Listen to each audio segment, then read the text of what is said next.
All right, well, as earnings season heats up this week, a slew of high-profile companies have a proven track record of performing better than others. Jared Blikre is here with a closer look. And Jared, who's expected to top expectations this time around? Well, not surprisingly, Apple is looking the best on my list here, but I just wanted to go over the performance of some of these mega caps.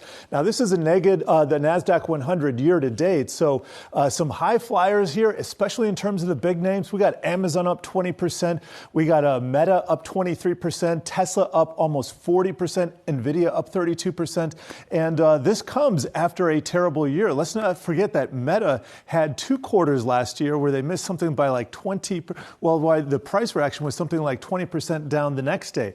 So what I've done is I've looked at 3 stocks that are reporting this week. We got Apple, Meta, and Amazon.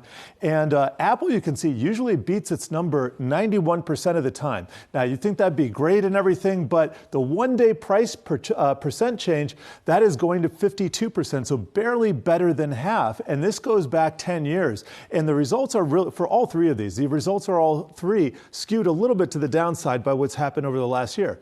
Now, sticking with Apple, the median EPS surprise is 4.1%. So that's in terms of the earnings per share amount beat. And then the median one-day price change, 2.1%.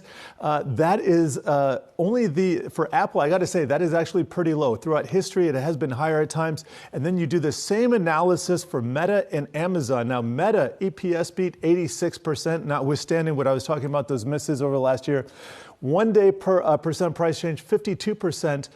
These numbers really don't square going down the mark. So I think what I want to say here is, day traders, great. If you have this, if you have the opportunity to get involved in one of these trades after the bell, before the bell the next day, into the close, great. But this doesn't necessarily have predictive power about the stock, and that just has to do with the environment that we're in. One of the stats that I like to look at is options implied one-day price change, and that's done. That's signaled by the options market. So, for instance, for Apple, we're looking at an options market that is pricing in a 4% price change after the fact. And what happens historically, usually only about half of that, 2.1%. Meta, we're looking at an 8% change. Amazon, looking at a 9% change. So my other conclusion is this is probably going to be a volatile week, and we're probably going to see some bigger reactions, even in these big names, than we would ordinarily. All right, Jared, good stuff. Thank you, my friend.